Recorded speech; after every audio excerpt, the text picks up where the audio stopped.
Hi there. Welcome to today's notes. They are going to be over cellular energy.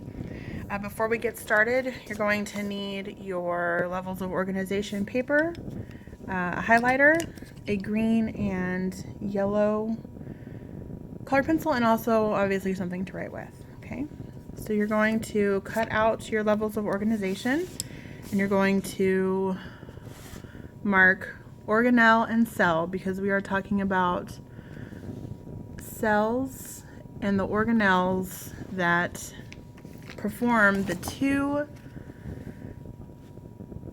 cycles of photosynthesis and cellular respiration, which are chloroplasts and mitochondria. Okay, so you're going to start, you're going to mark your Cornell notes over here on the side, and then you're going to write your title, which is cell energy. Okay, so we're going to start by doing the first two most important things that you could ever know is that matter and energy can be neither created or destroyed. And these are the laws of conservation of mass and energy. So basically what this means is that everything that has existed or ever existed always existed at some point. There are only two things that make up our universe, matter and energy. You are both. If you could liberate all of the energy out of your body, you could blow Texas off the map. That's how much energy you have inside your cells and inside your atoms. We don't have the ability to do that, but that energy is there, even though you can't tap into it. Okay, so in our universe, energy is stored in the bonds between atoms. So when atoms are connected together, they're connected together by energy. So you're going to draw these three molecules. Here you've got a water molecule, we've got our oxygen and our two hydrogens. The point where these two connect, that's where the energy is stored. Over here we've got a glucose, we've got our 6 points here with all of our different molecules and the bonds in between these places. So we've got bond here, here, and here, here, here, and here. Those are all energy. And over here, our last one, we've got adenosine triphosphate, or ATP. This is what our cells actually use for energy. Adenosine, this molecule right here, is a nitrogen base. It's part of what the 4 that make up your DNA. And then they have three phosphate atoms connected, and each point where these phosphate atoms are connected is where the energy is stored. Okay, so ATP, adenosine triphosphate, because it's got 3 phosphates. It's very important that you draw these pictures and that you label them and that you highlight. All right, so the more bonds that something has, the more energy it contains. Okay, so the main source of this energy for life starts with the sun, which is what we call radiant energy. And you're going to draw a sun, color it in yellow. Radiant energy is basically what comes out of the sun. It's light, it's heat, it just falls all over us. We can't actually do anything with it. Super useful.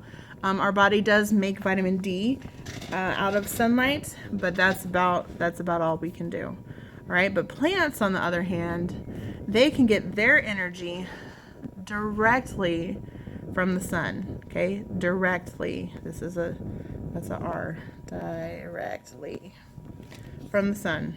Okay, they use it to combine carbon dioxide and water to make C6H12O6, which is glucose. And if you remember, glucose is a carbohydrate, and the function of a carbohydrate is to give us energy.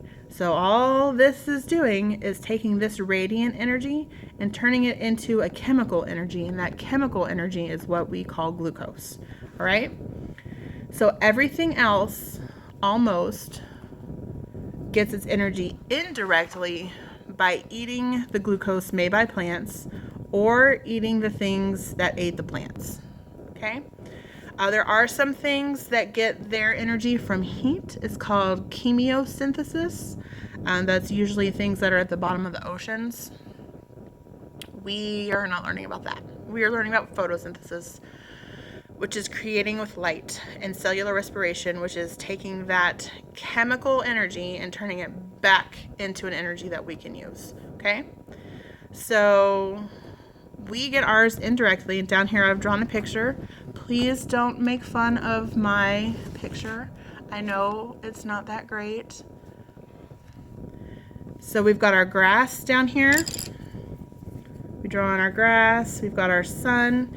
This is direct energy. The energy from the sun is being transformed into chemical energy, and it's just going right to the plant, right to the source. It doesn't have to do anything else. Over here, I've drawn a cow, and the reason you know it's a cow is because it says moo.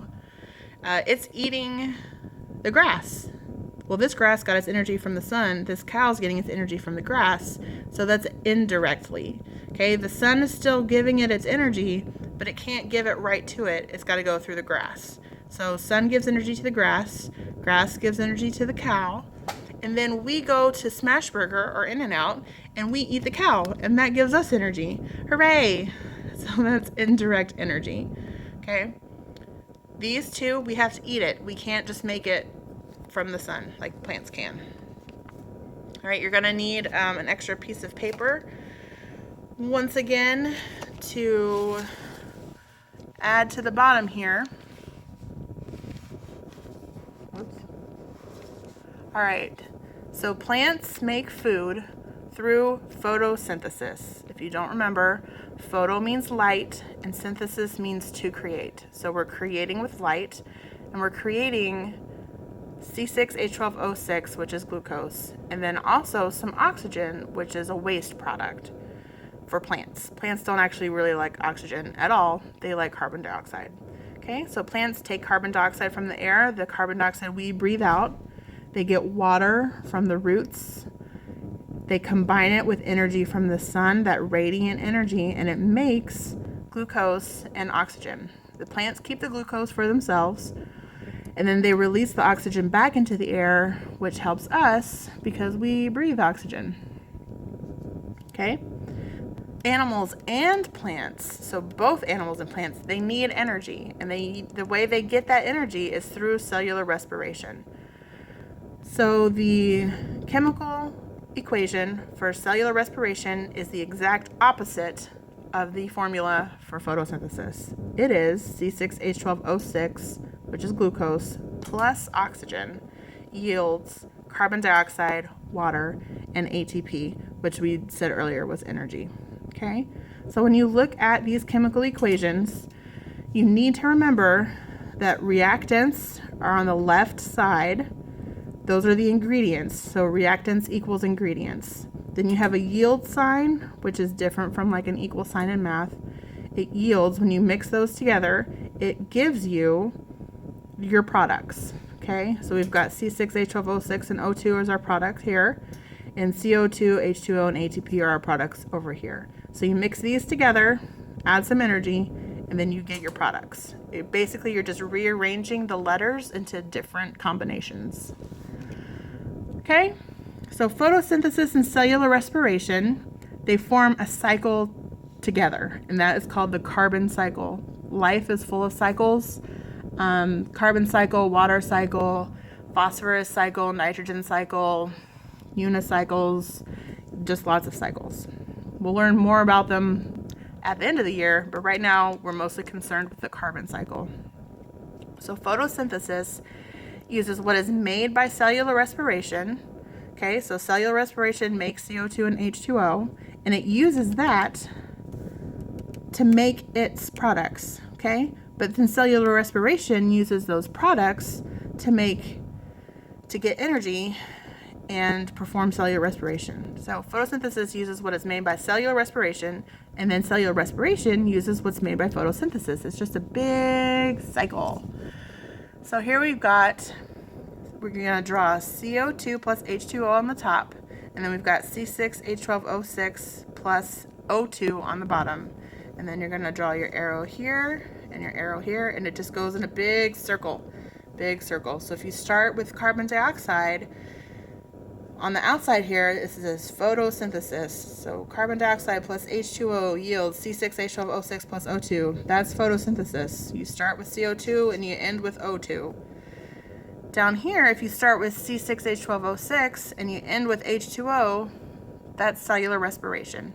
So this inside part says cellular respiration, and then outside is photosynthesis. It's just a big circle. Big circle. Okay? That is what we call the carbon cycle. As for the notes on the sides, you need to write, so this says autotrophs, A-U-T-O-T-R-O-P-H. That means that it makes its own food. So plants are autotrophs, and another word for that is producer. So plants are producers, which are autotrophs, and all that means is auto means it does it automatically, troph means eating. So it eats automatically. It makes its own food. A heterotroph, H-E-T-E-R-O-T-R-O-P-H, heterotroph, means it has to eat its food to get its energy. Okay, and those are animals. Pretty much everything else that's not a plant.